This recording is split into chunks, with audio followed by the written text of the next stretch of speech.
get too sidetracked. Um,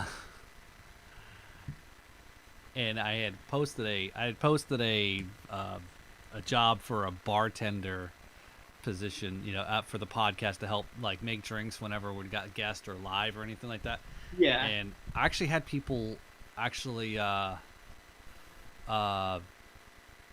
post and applied and reached out to me, Oh and I wow. said, I said this doesn't really pay anything. This is like I said, did you read the description? And I felt really bad about it because it was a little bit of tongue in cheek and fun, but Yeah. at the same time, I know everyone's going through, losing their jobs and things. I'm like, all right, I feel really bad about this. I'm like, I was serious about having somebody kind of hang out and make drinks while I'm not trying to run a show and make cocktails and do this and do that, So Yeah. all these crazy things. So all right. So hopefully y'all can hear us now. So if we can get somebody to give us a thumbs up there in the chat that we've got good audio for both Chris and I. So I know there's two people watching. So Testing, testing. Hello, testing one hello. two. So yes, okay. So that's a yes for both of us. Oh, we're in. All right, Charlene sounds. Oh, excellent. All right, excellent. All right. So the wives and girlfriends are happy now. So they're the two. Oh, maybe three. So all right. So we'll do that. We'll do a good intro again. Yeah, sounds good. Yeah, like I said, I need people to help me with all this stuff here. So, all right. So let's go ahead and give us the proper introduction here for you, Chris. So I know you already heard some of the punchline there I threw at you. So, all right. So here we go. We'll try this again. Take two. Hey all, Paul from Drums and Rums with a Backbeats Meet the Spirits, episode number 30. This podcast, my guest, hails from the land where gas is pumped for you. Welcome, Chris True. Bouvier, music Thank educator, percussionist in the North Jersey area. He earned his bachelor's degree in music education from the University of Delaware while studying under Harvey Price, the Philharmonic Orchestra, Orlando Cotto, Jim Ancona of Carolina Crown. Please welcome my guest today or tonight on the podcast, Chris Bouvier. How are you doing, Chris? Good. Thank you so much for having me. You're good. So again, we were talking there. It seems like you guys got hit with a ton of. Well, how much snow did you get today? I would say it's got to be like over 4 feet easily. Like it's crazy. It's up to my hips. Like, oh man. It's well, even poor us here in Florida. We had to deal with a little bit of cold weather today, and so Busting poor out the jackets. yeah, we had to take change from flip flops to socks and sneakers, and actually had to put instead of shorts wear pants and all that. No, it was no actually it got pretty chilly here. Actually tonight for us it's supposed to be pretty cold tonight and into tomorrow. So I think here down in South Florida we're going to be down in the probably in the 40s along the coast and 30s inland. So it's again that's not. We do get our cold weather from time to time with a lot of people. When it's funny is when they come to visit, especially this time of the year, they're like, "Hey, I came to Florida and it's supposed to be warm and sunny." And I was like, "Well, you came in the wintertime. It does. We do have winter, unlike when it's usually around." From us, Yeah. we're probably in the 20s and 30s too. Oh, So yeah. No, no, no, no. Thanks, no thanks. I don't miss it. I don't miss it. So yeah. don't miss it at all. Oh, that's too funny. So again, so Chris, just to, give a little brief, little about yourself, for everybody, and then we'll kind of chat a little, about pretty much about everything. So, but yeah, go ahead and a little bit about yourself. Yeah, sure. So you did a great job and covered the first part. I went to school at the University of Delaware, where I studied music education and percussion and drums was my primary instrument. While I was at school, I was actually very fortunate, and I had the opportunities to travel abroad. and I was able to play some gigs in China. I played some gigs in Israel and also Trinidad. So that was Wow. really, really cool. I studied under Pat Petrillo on the drum set for a few years as well. After I graduated college, I went on to a few lead replacement positions, teaching middle school bands and high school bands, as well as teaching a lot of marching percussion also outside of the school day. Wow. So that's kind of where I'm at now, along with like giving some private lessons. We just started up our indoor percussion winter season this year for two schools, so it's been pretty busy, but also really, really fun. So, yeah, it's there's so much there, in in the Jersey area for musicians, and to be able to learn from some of the best folks that are there. Um, yeah, as you mentioned, Pat, working on and getting Pat on as well, which is totally cool. And Nice. again, it's super cool to kind of see this, you know, what's that, 7 degrees of Kevin Bacon, or how everybody kind of knows each other, and it's a really cool community aspect, as well as our one of the guests we had last year was Juan Mendoza, Oh, nice. right? And he had also had taken lessons, or learned under Pat, and so Hmm. forth. So yeah, so it's totally cool community, right? And Yes, it's great. yeah. It's thriving. So so some of your influences that we were do our little bit of our pre-show kind of you know fill in the information. There was some of the influences that you mentioned I know of, but I'm not familiar with Anoop or Chris Allison. You know, um, but can you tell me who they are and how they influence them? I mean, maybe I'm just I'm living in a closet or under a rock that I don't know those guys, but you know, um, but I know there's so many people out there though. But yeah, I mean, so who are they, and kind of like what really influenced in you in that sense? Yeah, absolutely. So those are two drum set players that they're kind of like the new school, up and coming kind of drummers. In high school, I was very into like metal and like fusion jazz, kind of like experimenting with different genres. And Anoop Sastry was, I actually found him on YouTube, Hmm. and he was doing all of these crazy drum covers. And fast forward a few years later, he actually has a few solo albums that he wrote himself as a drummer, Hmm. which it was really inspiring to me, because I was like, how can you do a solo project without like a full band? Right. So it was really interesting, because you always see like a solo guitarist and they kind of just program like the rest of the instruments, Right. fake drums, fake bass, and they kind of just solo the whole time and stuff like that. Right. And that's pretty much exactly what he did.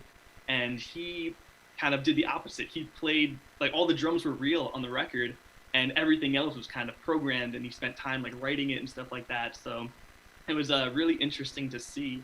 And Chris Allison is one of my newer inspirations. He actually plays drums in for Pliny. Actually, I'm not sure if you've heard of that musician. He's kind of in between, like, I would say like progressive jazz and like maybe like a little bit of like the heavier kind of metal side. Okay.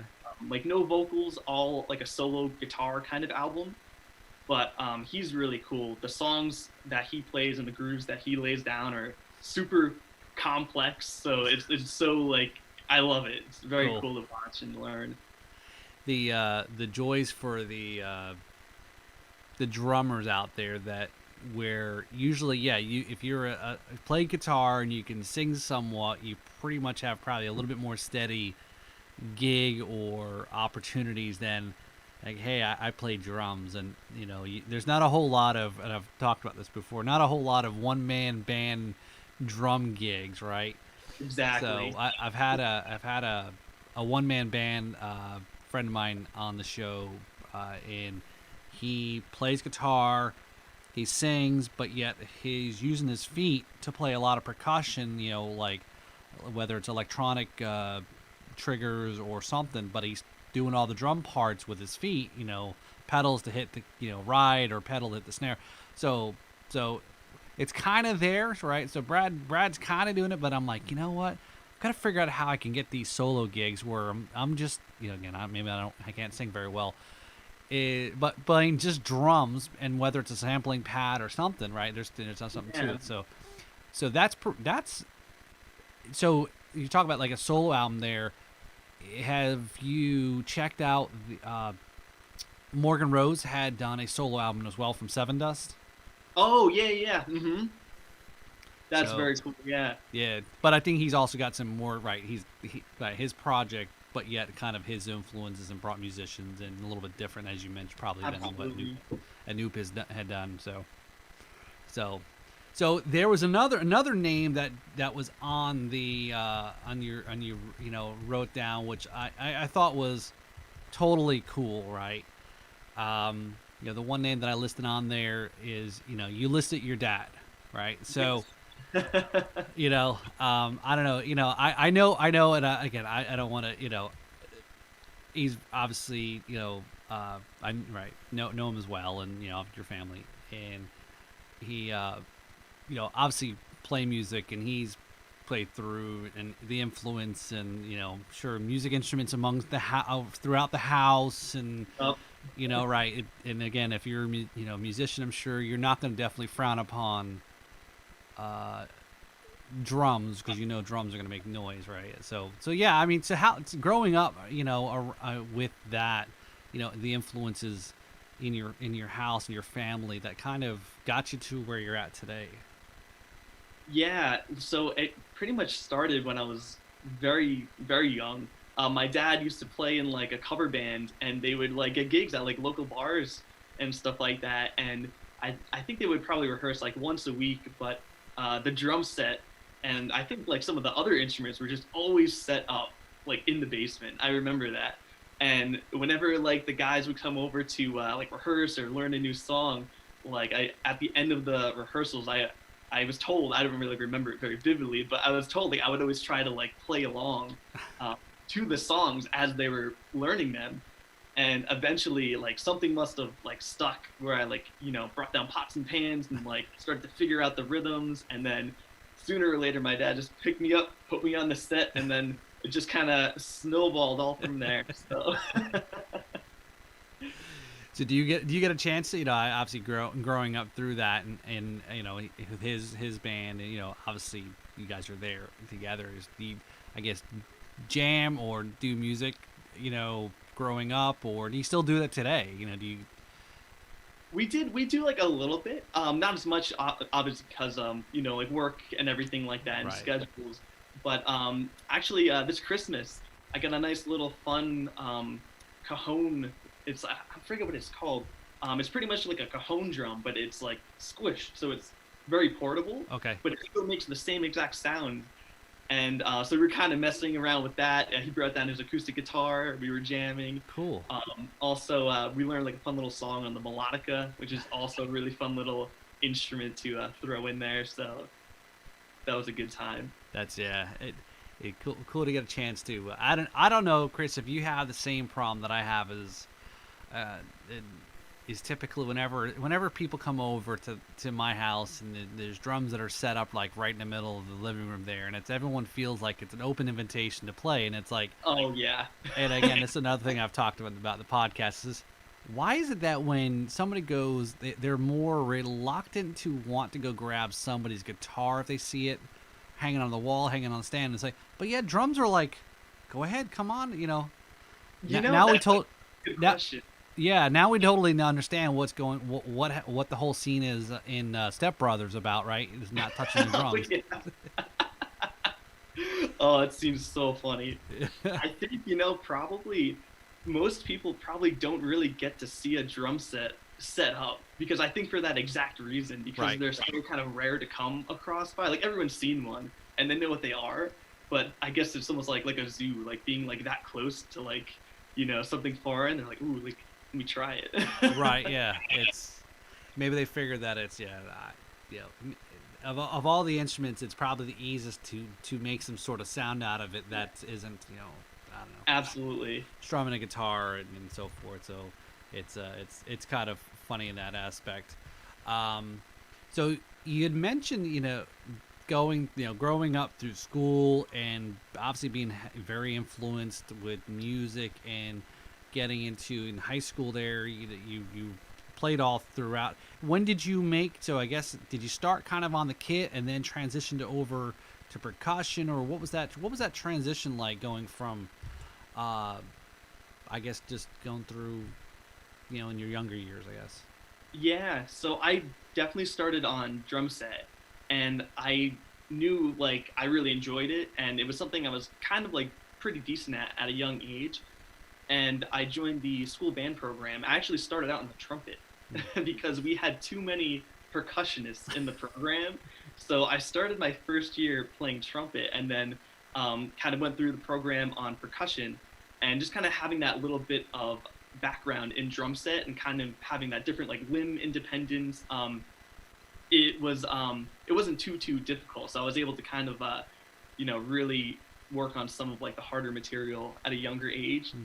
So by the time I got up to the high school level, I was able to be involved in a lot of programs such as like jazz band and region band. There was like an Eastern Wind Symphony kind of youth band. So I think definitely having that background in some sort of percussion before actually joining Right. the program definitely helped. And yeah, I guess for those that can play multiple instruments or at least have some sort of, you know, whether it's good or at least, you know, halfway decent is, yeah, the more instruments you play. And I think that's you actually played quite a few instruments in, right, as you mentioned, throughout, and then even to college too, right? Yep. Right. So before moving on to uh, you know, going to University of Delaware. So what kind of drove you to go to, or well, hold on, before I jump ahead there. So I think one thing you know, if didn't mention in our pre-show again, it's, you know, was, which I thought was kind of important, you know, again to kind of ask you about, was, you know, what it was like playing the Super Bowl. Oh my gosh, yeah, how could I Yeah. forget? That was one of the probably top 10 experiences of my life.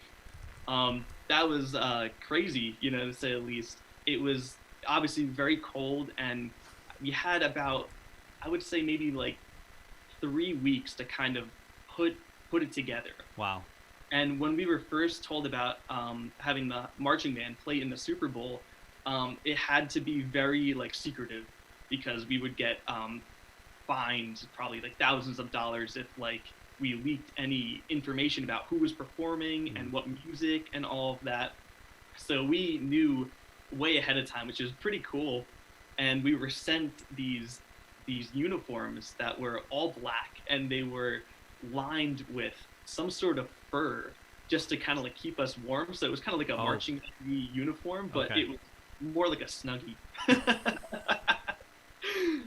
But our job was as Bruno Mars, that's who was performing at the time. It was him and the Red Hot Chili Peppers, which was so cool to see Chad Smith just rip it up on the drums like 5 feet in front of me. It was so Right. awesome.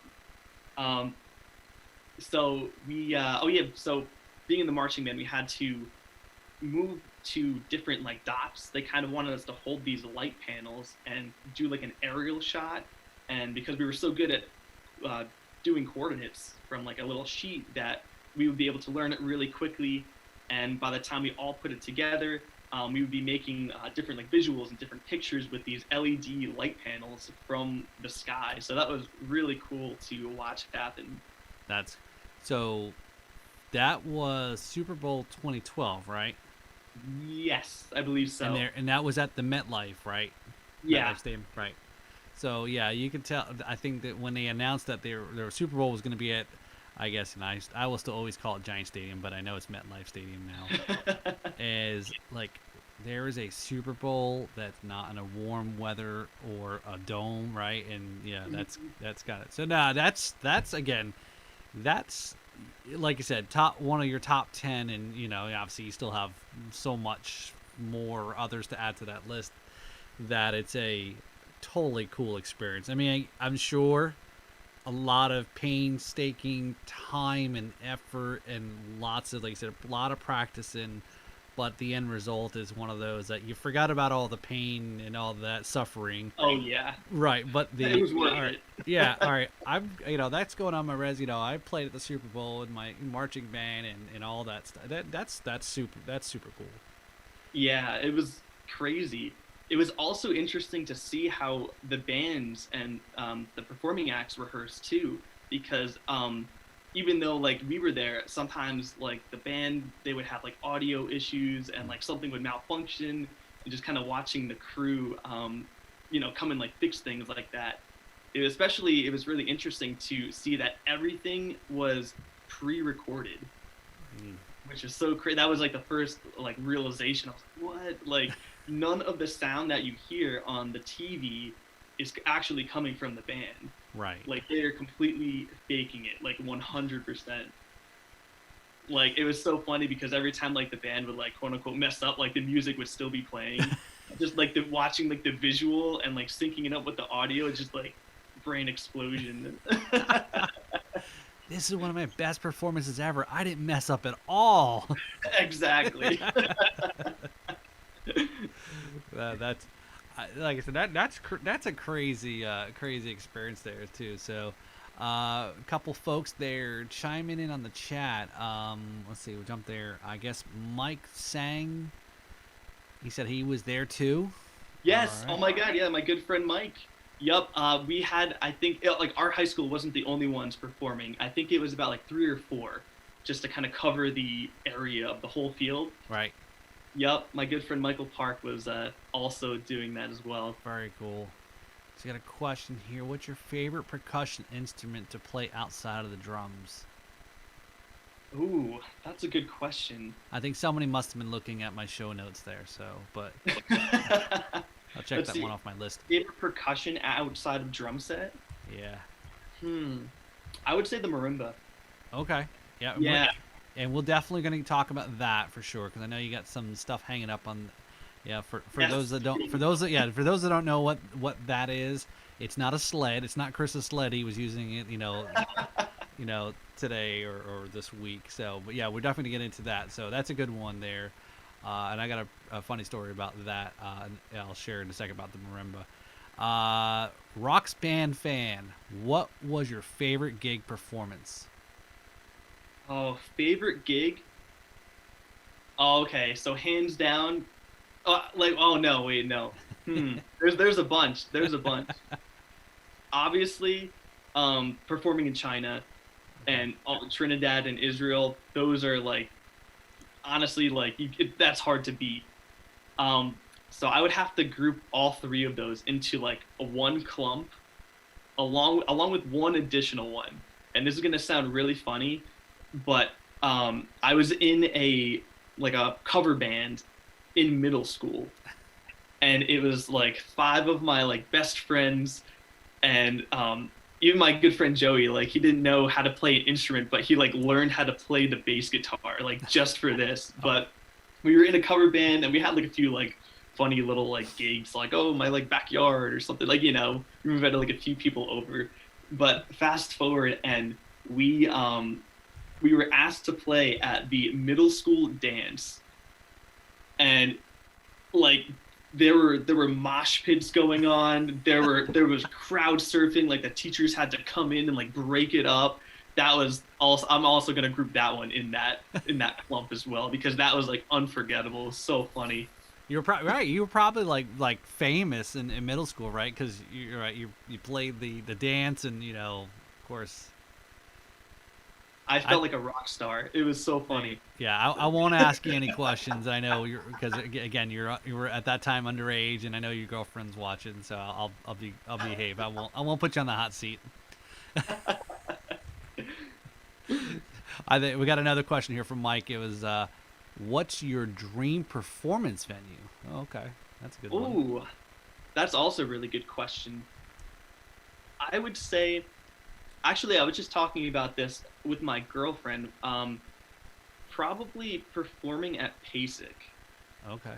I feel like that would be like the perfect like ideal performance venue because PASIC is the Percussive Arts Society kind of nerd convention where every single like percussionist in the world like goes there, and it's pretty much just a clinic for drummers. And Right. there's a lot of like clinicians who play there. Everything from like drum set to I think like Carolina Crown played there like last year or 2 years ago. Um, Everything. Like Ivan Trevino's played there on like marimba and stuff like that. So just kind of like having like a bunch of other percussionists like appreciate like what you do. I think that's really cool. It's more. So, It's more. It's less. Right, if I believe, because I haven't been to either one of these, but it's less producty, right, than Nam, right?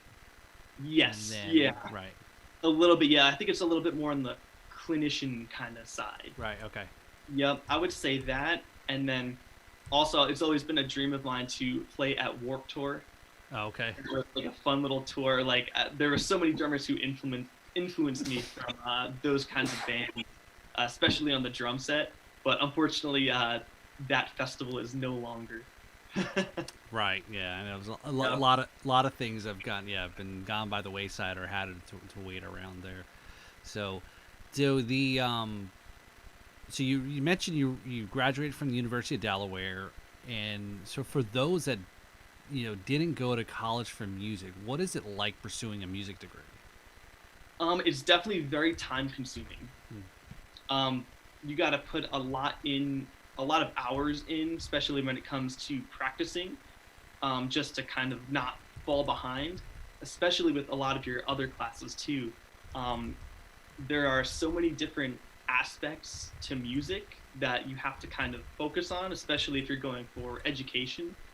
So, for example, you have your music theory class, you have your music history class, you have your oral skills class, you have your ensemble class, which is like, say, like percussion ensemble. Then you have your like full ensemble class, which would be like wind ensemble or orchestra or something like Wow. that. You would have your private lessons, which you would have to schedule. That's already 6 classes right there. So you have that, and obviously finding the time to practice. And then, in addition, a lot of the universities require you to take like the normal classes at University of Delaware. They call them breadth classes. So I'd have to take statistics as well as like science, like some crazy stuff like that. So that kind of all piles on top of each other, and then the next thing you know, you're like, oh, I have no time to eat for lunch anymore. Well, I can definitely see if you go to school for music education, etc., is that you definitely have a valid point to say, whether it's math or science. Say, when am I ever going to use this? Yes, exactly. Well, maybe math, right? Because of odd time signatures. Maybe the Yeah, only I can time you may see have to. Yeah. it. Yeah, oh man, but yeah, so busy. And obviously you have to make time for yourself too. That's really important. You got Right. to kind of have that inner drive to really want to do what you do in order to kind of look past all of the scheduling stuff and And you mentioned a little bit already about travel, and that was those places that you traveled internationally was with the ensemble at the university, right? yes.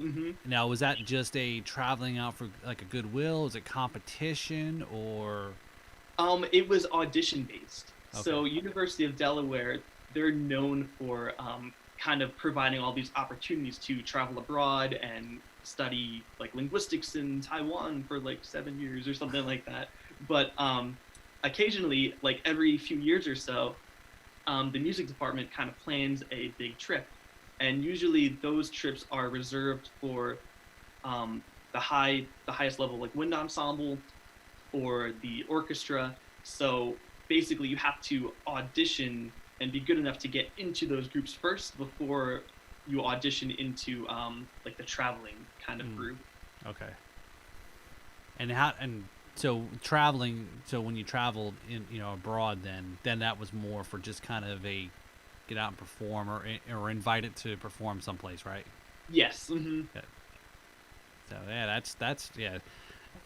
In places, you're right. You look down the road, and let's say, you had the opportunity to go to some of these places that you may not, as down long, further down the road, and you look back and say, yeah, Absolutely. right. How many people can say they went to China that uh, didn't, whether they had the opportunity, or let alone try, especially now with where all the crazy stuff that we've been going under for the last year. So Yeah.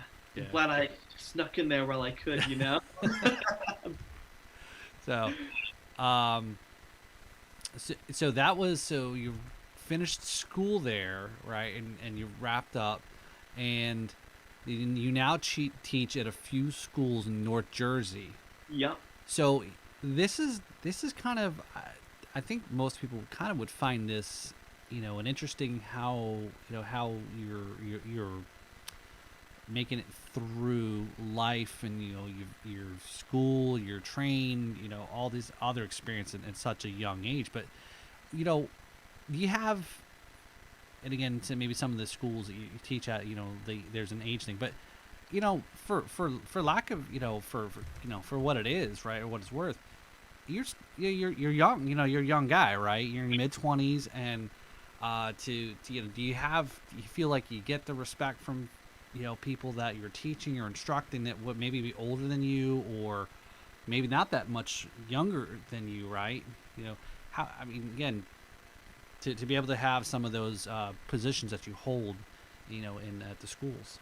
Yeah, absolutely. When I taught middle school, that was obviously a little bit easier than a lot of my high school gigs, especially right out of college. Mm. But yeah, like my first marching band teaching gig, a lot of the students, as much as I love them, they really wanted to like be my best friend, and like, hey, like you want to hang out after school? I'm like, no, thank you.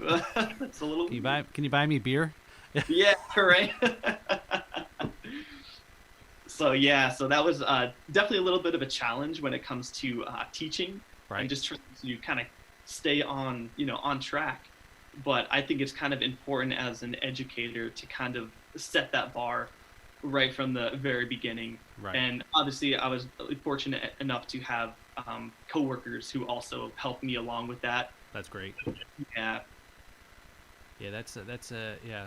It there's yeah, I know there's always that weird sense of, you know age kind of stuff, and whether somebody knows more than others, and you're still, some people can't get past some of those things, that just because they're younger than them, or whatever, that you can learn from that person and so forth. So no, yeah. that's good.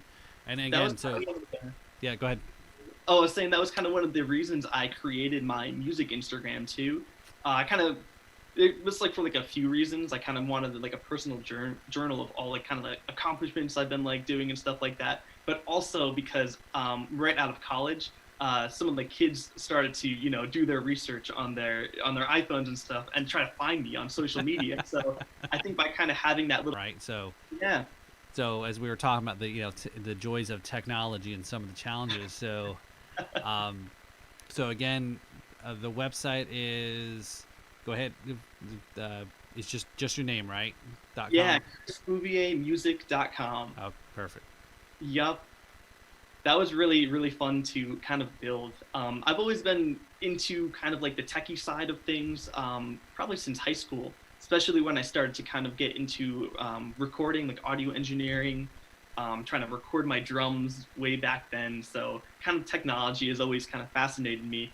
And during the quarantine, obviously we all had a lot of free time. So I was like, oh, this could be kind of a nice way to kind of professionally develop myself and create a Right. website. Kind of something I've always wanted to do, so I can finally cross it off my list. Look, well, yeah, because it's funny is, I'm sure, right, you're familiar with press kits, and how it's like, all right, press kit, or to want to move to that level, you got to still have this, you still got to do email, or some of these things. It's not just all social media, and that's it. And Yeah, spend the time for people to kind of be able to search for your specific things, and obviously you can control the content and the stuff anyway. So, uh, exactly. yeah. So that's so on the site there, and some of the things that you kind of list, some of your past performances, some of the things that you do as well. So with one of the things other than just performing, you do a lot of arrangements too. Yeah, I've been dabbling here and there. It's something I want to continue doing a little bit more. Especially my girlfriend is fortunate enough to own her own marimba. So whenever I go over there, I always kind of doodle around and see what comes out. But yeah, that's something I would love to do more. I have an arrangement. We did a Christmas duet during Christmas time, so that was kind of fun to do. Just kind of testing it out, and yeah, we have a few more in the works, so keep an eye out. Very cool. All right, stay tuned for more creativity. That video, was it shot with two marimbas at the same time, or was it, or am I giving away asking secrets about the video? Oh no, I'm totally open to all of that. That was actually two separate shots. Okay. So basically, we kind of took the whole day and practiced it and make sure we played it till we couldn't get it wrong. So we're like, all right, I think it's good. And then once we did it, I kind of hooked up some overhead microphones over the marimba, and I actually just used my iPhone because the video quality Oh, on those yeah, machines are crazy now. So I was yeah. like, wow, this looks almost better than a DSLR camera. So we I kind of hooked that up on the side, and then I just did a little split screen, and then just put the two videos together. very. So I have. So here I'm gonna ask. Put this out there now. It's February, so I know a lot of this stuff takes time and planning and kind of fermenting some of these ideas. I thought I had kind of come up with the end of last year, and again, it's one of those.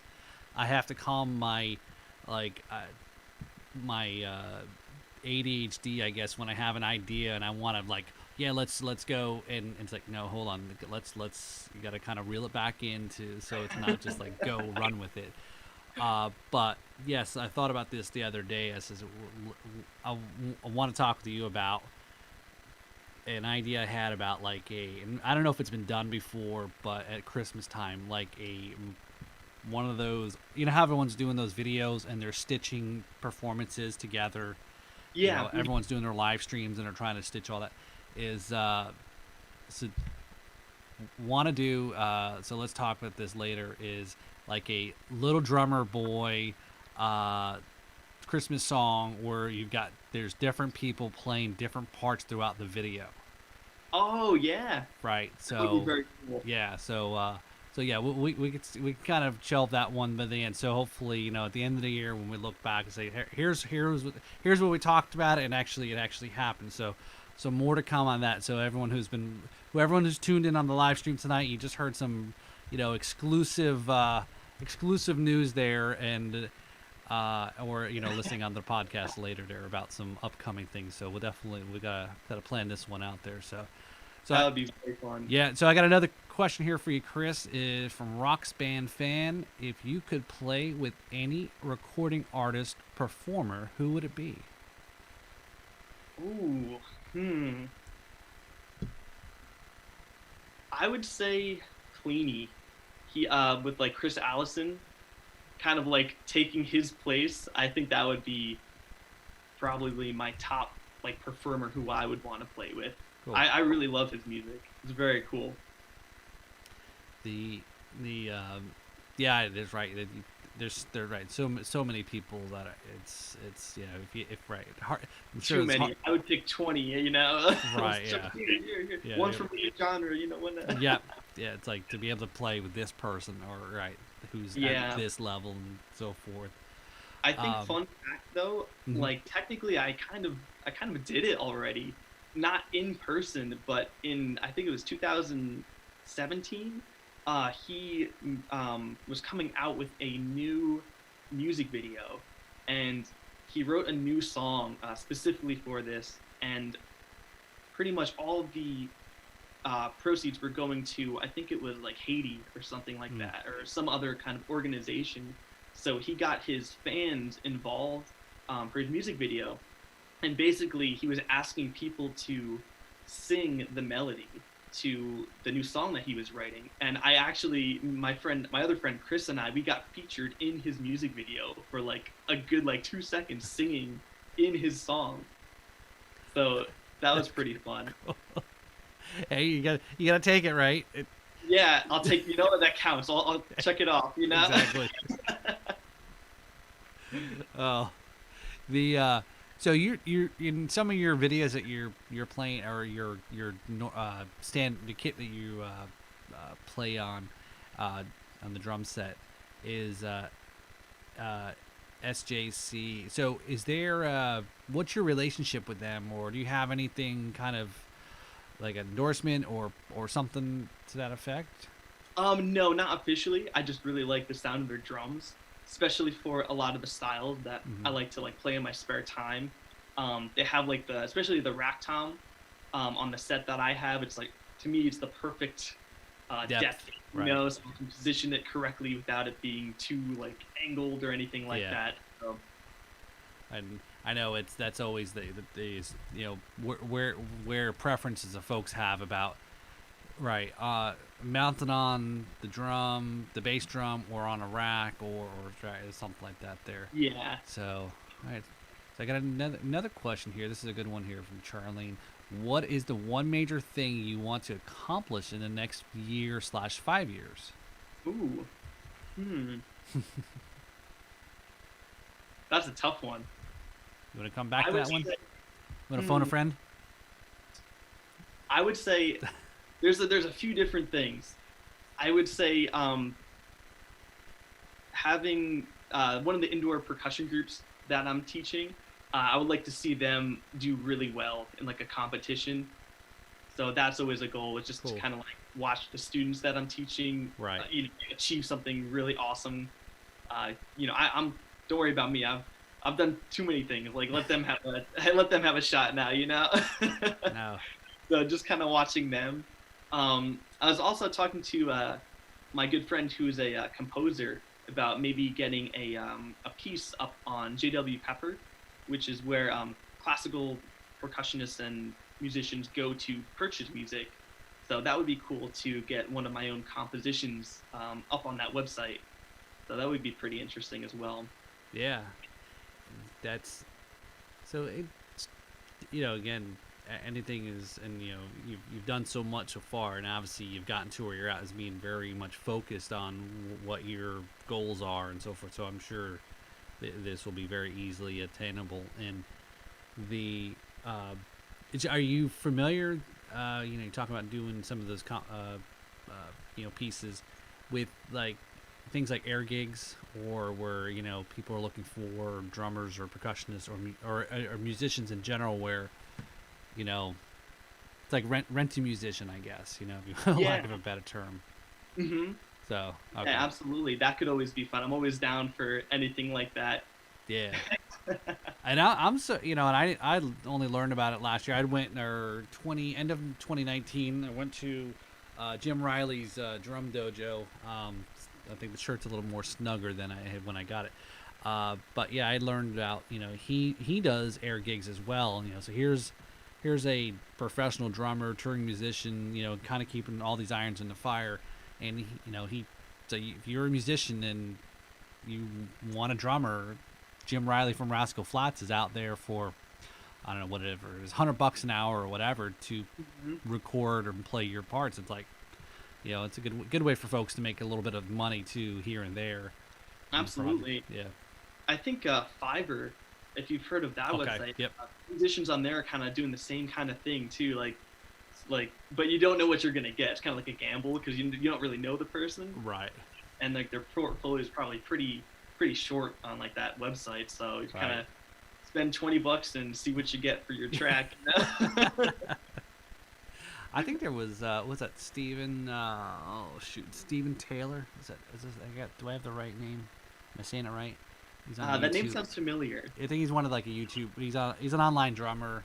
He posts a lot. I think he posted something about like he had paid for like drum parts to a song or whatever. And I don't know if he'd used Fiverr or not, but it sounded familiar when I was, as you were just saying it there. So yeah. So the stuff up in the back of the wall behind you. Now Yeah. I've been told you've made one of these yourself. Yes, the ones actually, what's hanging up right behind me is the one that I have made. Okay. So what you guys are seeing behind me is a 3-octave marimba. So, yeah, I mean, it's not like you just went down to Home Depot and bought some 2x4 and some rope and boom, right? It was a pretty tedious process, especially when it comes to like the actual bars themselves, because on a marimba there are so many different types of wood you can use in order to get like the right resonance and all of that. The best kind of wood is called rosewood, which is it resonates the best and what most marimbas are made out of. But unfortunately, rosewood is going extinct, so it's pretty pricey when it comes to purchasing that. So we actually made it out of ash wood, and it resonates pretty well. Gets the job done. Yeah, there was when I was at the drum dojo there. There was a couple of guys that were music school and went to school for music like yourself, and one of them, all of them have been guests on the podcast, and one of them was totally, like I said, drum geeking out on his Jim's marimba. He had it in there, and I guess one of the strings were broken. He's like, "Well, I'll restring it for you," and he goes, "No, that's okay." He goes, "No, trust me, this is," he's kind of like. So Eric was really totally excited about doing that. So again for Jim and so forth. So there's a couple comments there in the chat there. Hey, how you doing, Eric F Drums? And thanks, cool stuff. Daniel Armistead, music composer. I guess he said that's me. So. Oh yeah, when we were talking about the composition, Yep. Cool. Very cool. And good composer. Go check out his stuff that he's writing. Yeah. Cool. And Mark has a question there. Is what was your top 5 favorite all-time records? Do they even make records anymore, Mark? Top 5. Ooh. I definitely got to put the Pliny record on there. There's actually, if anyone's interested, there is I have it right here. There is a drum transcription. Pretty cool. Wow, cool. So I was using that to cover one of their songs a few months ago. So I got to put that one on there. I got to put a Blink-182 record on there because that's kind of what I grew up playing. So that was also a really, really big influence. Oh man, this is a hard one. Good job, Mark. You put him on the spot. Yeah, I feel like I gotta pull up my Spotify and just like scroll to find remember all the bands. Oh gosh. So let's see, definitely those two. All right. Well, we'll let you off if it don't come to mind, or you can always. I'll let it through a little bit. Yeah, I think you might know this Mark guy, so you can always text him later. So Eric had mentioned, Fiverr is a mixed bag. Yeah, so that's as you mentioned it. Sometimes I guess you never know. Again, like I said, I don't know if Air Gigs kind of is a little bit more structured specifically because Fiverr is not just music, right? Yeah, Fiverr's for a bunch of different things. Right. Pretty much, if you got a skill, sign up. So all right. So I guess talking about putting you on the hot seat here. So again, if you have watched the live streams before or listened to the podcast, there's a little tidbit here that I ask the guests. It's kind of like one of those. You got to answer the questions like that. So don't don't overthink the question, right? So all right. So we'll go off easy here in 4 beats or less, and I think you kind of already answered this one here. So, favorite percussion instrument that's not drums or drum set? Ooh, marimba. Yep. Okay. Yep. Okay. All right. So since you're from Jersey, here's the next one: New York Giants or Jersey Giants? Ooh, New York Giants. All right. All right. So, and again, this is another one. I think we kind of touched my man. Like I said, I think somebody stole all the pre-show questions or things here. So, all right. So, rack toms mounted on. Is it stand mounted or bass drum mounted? Stand mounted. Okay. Yeah, I would probably say on the cymbal stand, or I've seen people use like another snare basket. Yeah. Oh yeah, yeah. Off. That's a good one. I see a lot of people kind of using that when, than on mounted. Again, it's almost like why do they? I mean, I get that it makes it easier to mount stuff and whatnot, but I saw this. It was so funny. I was on social media the other day, and I'm sure you're familiar with the drummer Tommy Igoe. Yep. He posted this big thing on Instagram the other day, and I was kind of reading through, getting a funny laugh out of it. He said, "What's like the one like drum related thing that doesn't affect your sound at all and is completely like pointless?" And he said having the toms like not attached to the bass drum. And it was so funny just like reading through the comments. There was like a war, like it has to be mounted. Like, what's the point of mounting it? It sounds better. It resonates more. And it was a whole thing. It was great. Oh he definitely gets people kind of churning on the comments. Yeah, absolutely. So, all right, and this is the last one here. Okay, so what time signature do you hate playing? I would say, ooh, that's a good one. I would say like 15, 16. Okay. It's just so like, it's like, when you're singing a song and then like the song cuts off like right before the end and you're like, right, what's going on? Right. There's a noticeable, right. You're like, there's something that was supposed to happen there, but it didn't.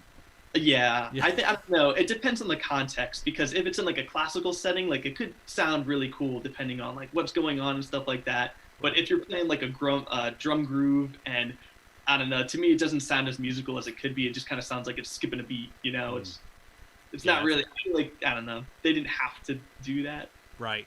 It's well, yeah, that's hard, right? If you're 15, 16, and if it's that last, and then not to move up the first beat, right, or back around, yeah. So, yeah. See, this is why you have to learn math, kids. Just because you might play the drums, you do have to learn fractions and all that fun stuff. Yeah.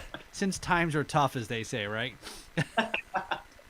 So, I got a question here from Elise. Is, do you have a favorite brand of mallet sticks? Ooh, I've been recently turned over to Malletech for mallets. I've never owned a pair of Malletech until my girlfriend let me borrow them, and I kind of fell in love with them. I was like, ooh, these sound nice, and they look nice too. They're very appealing to the eye as well. I would say, did she get them back, or did you keep them? They're still in my backpack. Okay. we won't tell her. So I've definitely been messing around with those. I used to play. Let me see. I think I actually have them right here. I really liked using these. Let's see. These are just. Oh wait, these are Malletech ones. I thought these were innovative percussion ones, but these are Malletech Concerto C and 4s. Pretty basic, but they sound really good on a marimba. Compared to drum sticks, like a pair of sticks, I mean, what does a pair of mallets run? These probably around like $30 to $40 per pair. Yeah, wow. little pricey. I mean, and do they break off? Do you Actually, not as often as you would think, especially since the shaft is really thin. You'd think you'd break them more, but just because of the like the wrap that's around the actual ball inside, it kind of absorbs a lot of the shock. And I guess it's the plain mallets, instruments is not as what's the word I want to look for? As playing a marimba doesn't seem as violent as playing a drum set, right? Yeah, exactly. Like you're not doing rim shots with a mallet. Like these are my favorite drumsticks, but as you can see, they are torn to shreds. Wow. Already, just from rim shots and crashes and all that kind of stuff.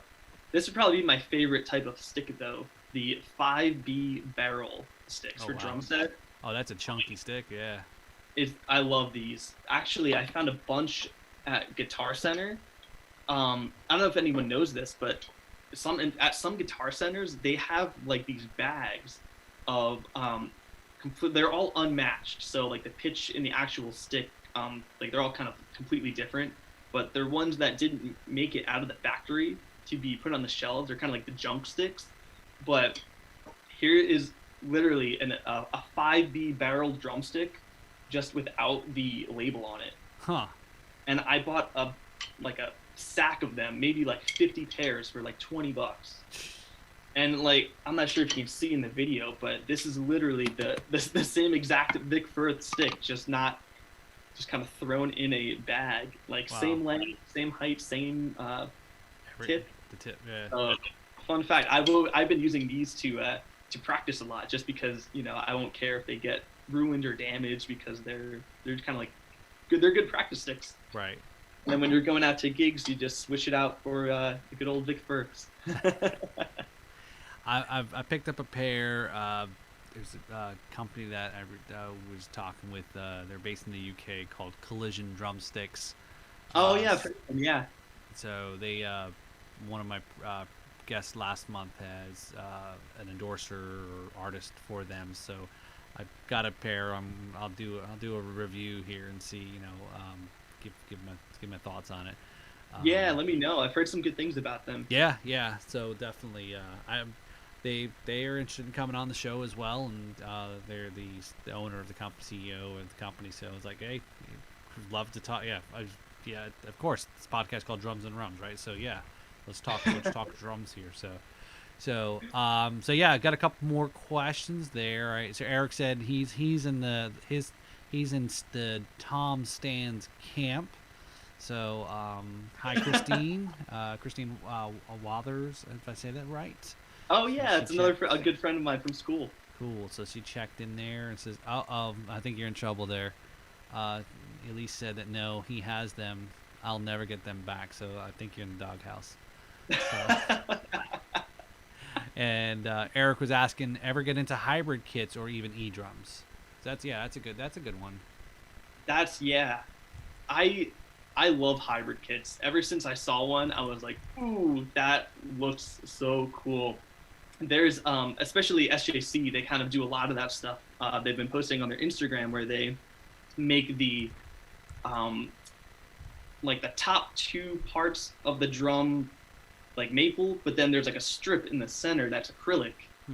And it looks so cool to me because I would love to like hook up some LED lights or something like that into the kit, but I'm a little skeptical because I don't know how they sound, especially live. Right. So I'm just like a little bit hesitant to kind of jump on it. I don't think I would ever go fully acrylic, but as far as electronic drums go, they're like a great practice tool. Like they're kind of fun too, especially with all the samples you can load into them. Right. Like, you can make the drum sound like cats meowing, and just have just as much fun, But I really like what people are doing, and the direction that the drum community is kind of going towards is that people are connecting their electronic drums to their acoustic drums. So they have like a little hybrid setup kind of going on to trigger some like bass samples or something like that, or some other percussion accessories that they may actually not like own physically. So right. It's a very cool. It definitely cut down on all the extra percussion. I'm probably saying something blasphemous here. So all the other percussion accessory crap that you gotta, this, different cowbells, different jam blocks, different. Yeah, you know what I'm talking about. So. Especially for musical gigs, you got like wind chimes, you got cowbell, you got tambourines, and just throw it on one pad. I guess I guess if you're a percussionist in a band, you know, but if you're right the drummer in a band who's got all these other things, you know, at a minimum, yeah, cowbell at a minimum, you know, obviously because a lot of songs, you know, that you Absolutely. have to play there. I think it all just kind of depends on the situation, you know. Right. Like obviously the real thing is gonna sound 20 times better than like a program like sample, but with like the direction of like electronics and the sounds, like it sounds pretty close. Yeah, yeah. There's a lot that, and I've started to see a lot of people have play kits in, you know, where they're not trying to push a lot of volume in these small gigs, backing you know, a singer or guitarist, where it's the like a Roland, you know, 9, you know, pad, or you know, the Roland SPX, and you know, very light, maybe some cymbals and some hi hats, and you know, a very compact kit, but it's somewhat between that electric and a little bit of you know, acoustic, I guess. So yeah, Absolutely. I mean, I know those things aren't cheap though. That's the Yeah, thing. to go for a few grand. Yeah. There's some other things that I've seen for gigs that have been really interesting to me. I've seen people use cajones and they kind of set those up as like a throne, and they have like a foot pedal that isn't like attached to it. It's kind of got like a little wire that goes around to the back, and Right. then they have like a separate like hi hat and like another like baby cajon as like a snare drum. So it's like a drum set, but completely made out of like wood. So it's kind of interesting to see for like acoustic gigs and stuff like that. But Right. Yeah. And I've played my cajon. Again, maybe just the sheer fact of being, you know, wanting to be cheap is just taking my bass drum pedal and turning it backwards and playing heel down on the front of the yeah, cajon, as opposed to right the remote cable to play, and right, yeah. yeah, So yeah, I've done that where had like a small little 8-inch firecracker snare hang off the hi hat stand, hi hat, the snare, you know, the kick drum on the cajon, and that's pretty much, you know, pretty much, exactly. yeah. So Then use those good old little hot rod little yep, sticks. yep. And again, it's less stuff that you have to lug from, you know, gig to gig. So Exactly. Yeah. that's probably what it comes down to. You walk, you know, I think uh, Sammy Hagar in the Circle had played on Howard Stern's show. Oh, geez, it probably maybe now is over a year and a half, where Jason Bonham had come in and he played. That's all he played was that Roland pad. Didn't play a drum kit. He just was hitting each of the squares, and it was like it sounded amazing. And again, playing something like that and playing so much of it, again, shows you how his precision on hitting, you know, those pads precisely and not Mhm. bleeding over into the other pad too. So, yep, oh, there you go. Yep. So Eric was saw that as well there. So all right, so Chris, so we talked about the you know, again, we talked a lot of drums, and we'll talk a little bit of Rums, and you know, not the podcast is not always has to be about both things, but so your go-to rum drink, you mentioned it was a mojito. Is it kind of the you know, the classic mojito, or kind of like the different variances you'll probably find, and probably where is the best place to have your mojito? Is it on the cruise ship, you know, or whatever the cruise, whatever cruises are, you know? I think we all forgot what that is. I would say probably like the good old classic mojito. My friends and I would like to like try to hand make, you know, a good glass. You know, we'll get all the ingredients, we'll mash up like the mint and all that fun stuff. That's always like a fun little project that we do on the side. But I think the hands down the best place I've ever had one was my friend and I. We were traveling down to Long Beach Island, Mm. and we were so hungry, and we stopped by like the first like Mexican place we found, and we're like, oh sure, like this is fine, and they had mojitos, and we're like, yeah, let's go for it, and like nothing has topped that drink since. So funny. It's sometimes when you get that right, you get that the right things aligned, that changes right your experience about something, that you know there's a little extra to it. So yeah, Exactly. definitely the yeah, the a classic mojito is definitely a refreshing warm weather drink. Now, maybe what we could have probably talked about, since already mentioned about the snow and the cold weather going on right now, was maybe some rum butter, oh my, hot buttered rum, and yeah, we made some last month for all the crazy, or did back in December for all the crazy 25 days of rum miss, rum advent calendar, and making different cocktails and all that. So that was, and I never had it before. It's a little bit involved in making the drink, but it's kind of like a hot toddy kind of sense of it, but it's more rum and it's very sweet. It's got a really good taste on it there. So, Wow, that sounds good. yeah, yeah. So, all right, what we got there? Have you gotten any cool items or memorabilia from any artist or bands? And that was a question from Jen. Ooh, actually, this is a long time ago. I have this classic. Okay. Yeah, there's Tommy. Yep. I got one of those. That was, oh gosh, 2010, a long time ago. I have that. I do have a pair of Peter Chris drumsticks somewhere. They were like exclusive or something like that. I forget where I got them or when I got them, but it was definitely a long time ago. So those are somewhere, probably in this room, I would think. Probably in one of those stick bags. Let's see. On my kit, you might be able to see it on some of my Instagram posts, but I was able to get my hands on a few of the prototype Zildjian models before they were actually released to the public. So that was fun. Okay. I think it was my pair of hi-hats that became known as the Dino hats.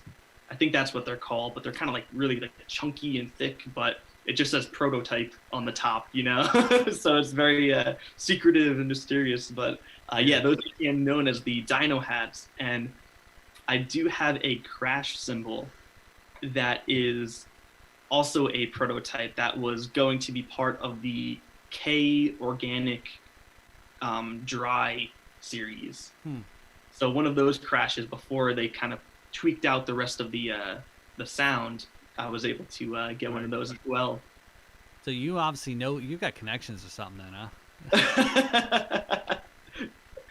I think that was Pat when I was taking lessons with him. That was one of my my Christmas gifts one year. Oh, cool.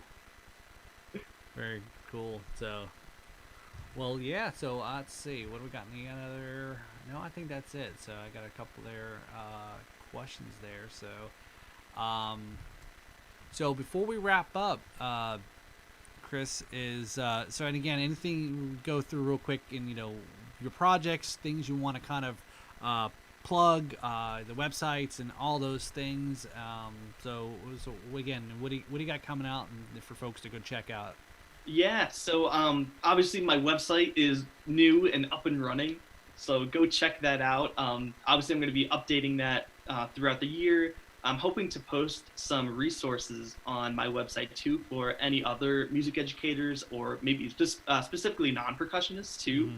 So if they're having trouble, like, oh, what do I do with my percussion students? I don't remember how to play this instrument. They can kind of check that out and get some like CDs or something like that. Cool. So I'm doing that. Obviously my music Instagram is new as well. So definitely check that out. I plan to post some more videos. I've been getting more into audio recording. So I may have a few more marimba projects out as well, some composition stuff. And lastly, I've been working on like a bunch of things kind of like under the radar, and then just kind of like, surprise, this is what I'm doing, But I'm also in the process of writing my own EP as well. It's kind of like another like life goal. I just kind of wanted to check off, just like a personal project. But I'm sure, as you saw in the little questionnaire, pop punk was a big music genre that kind of influenced me growing up, like listening to Travis Barker and all those guys. They really influenced some of my set playing early on, before I discovered like jazz and all that great stuff. So I've always wanted to write my own pop punk EP. So I've been working on that. I have one song done, and it's pretty fun because I do everything. I do the drums, I record the guitars, I record the bass, I do vocals. So Cool. kind of keeping it as like a one man show right now. And like I said before, I've been really getting into mixing and audio engineering. So I've been hopefully making it sound like something you'd hear on the radio. Yeah, no, that's cool, and that's like kind of like was it came out a few years ago, like Pop Goes Punk or vice versa, punk. Yeah. Yeah, Hmm. yeah, cool. So Absolutely. so very cool. So now that's great. That it's got some things. Look forward to kind of keep in touch with you and about how the progress of that and Yeah, you know absolutely. and so but yeah, I totally hopefully you had a great time here on the show and chatting and answering some questions there from some of the folks and like I said, I know you got a long day tomorrow. You got to go out and shovel more snow. Oh uh, yeah. so but yeah, Chris, thank you for coming on. Like I said, we'll definitely got to stay in touch. And again, I am serious about the Christmas thing. Yes, So maybe, absolutely. yeah, maybe we kind Thank of you start. so much Kind for of, having me. It was so yeah, much fun. I yeah. just No, want to give a shout out before, just to my friends who are watching. yep. Go for Chatting it. along. Shout out to those guys. Shout out to I think I'm not sure if Mike Park is still in the chat, but I believe he just won a music concerto competition or something like that. He's doing his master's degree. So Cool. shout out to him for doing that, and then also shout out to Dan Armistead for his compositions. Go check out his website as well. Very cool. I think you forgot to shout out one other person there, right? And Elise, of course. That was given. Yeah. Not only the mallet sticks, but yeah, you got at least No, yeah, you gotta make huge up shout for it. out to her because, yeah, she is awesome. She is, who's been keeping me sane for the last year. So Cool. Well, yeah, maybe we can have both of you on sometime down the road there. yeah, that would be awesome. We Yeah. should definitely do that. Cool. So, yeah, no, I said I know I've had other folks that have been percussionists and some of that and stuff, and I always find it very fascinating is that it's not just about I know it's a drums and podcast called Drums and Rums, but again, percussion and drums, percussion or drums are part of the percussion family, and again, like most people don't even know, even though wouldn't think about it, but piano's considered part of percussion family, right? Yeah. Hmm. So, but it's definitely interesting. So, so let me just take a quick look in the chat there. So I got no other questions. So, Chris, again, totally appreciate. Thanks for coming on the show, and for all of our folks too. Check out Chris's website, chrisbouviermusic.com. Check out his Instagram page. Search for, I think it's just Chris Bouvier Music, same thing. Yep. Same Yeah. exact thing. And I think you can get to it from your website. You can get onto the Instagram page. Lots of YouTube videos as well. Performances from back when you were in high school and more recent, and some of your drum covers as well. And then obviously check out our podcast. This podcast will be, for those that are listening, if you want to listen to it again, it will be this one will be posted this coming Thursday, the 4th of February. So definitely, if you want to listen to it again, while you're driving around in the car, and obviously it's gotten posted up to YouTube. Check out drumsandrums.com, all of our socials as well, YouTube as well. Follow, like, subscribe, all those things, and same thing for Chris. Make sure you go ahead and hit the subscribe button and follow and all that too. So again, Chris, appreciate it. I know it's a little late. I think this is probably the latest podcast I've done so far, and this late at night. But I know it's all past my bedtime. So No, thank you so much for being flexible. This was awesome. yeah, no, I appreciate it. I know you got a busy schedule, like you said, and it's great that we were able to catch up and even though it was it worked out fine, the time frame and so forth, and we'll go from there. So again, thanks all for tuning in here and checking us out on the live stream here with Chris. So I appreciate everyone, though. So, again, this is Paul with the Backbeats Meets the Spirits. Have a great night, y'all.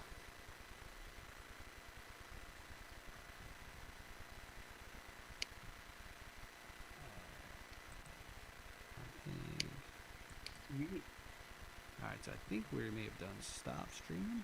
I don't know. Maybe we're done. Alright, so I think we're done. I think we stopped streaming there, so. Awesome. Cool. That was so much fun. I love it. Yeah. Again, totally appreciate. I think we're still live. How do we run this thing?